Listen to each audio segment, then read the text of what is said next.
Hello, ഞാൻ 2 ദിവസം മുൻപ് ടർക്കിഷ് കബാബിൻ്റെ വീഡിയോ ചെയ്തിട്ടുണ്ടായിരുന്നു. അപ്പോൾ അത് ഷൂട്ട് ചെയ്യുന്ന സമയത്തുണ്ടായ കുറച്ച് കാര്യങ്ങൾ വെച്ചിട്ട് ഒരു ഫണ്ണായിട്ട് ഒരു വീഡിയോ ചെയ്യാമെന്ന് കരുതി. അപ്പോൾ എല്ലാവരും ഒന്ന് കണ്ടു നോക്കൂ.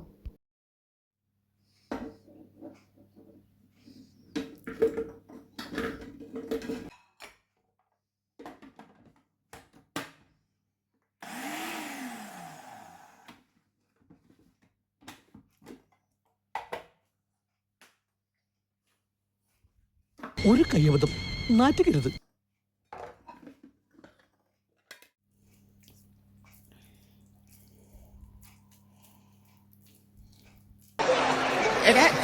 പിന്നെ ഇങ്ങനെയൊന്നും അല്ലടാ.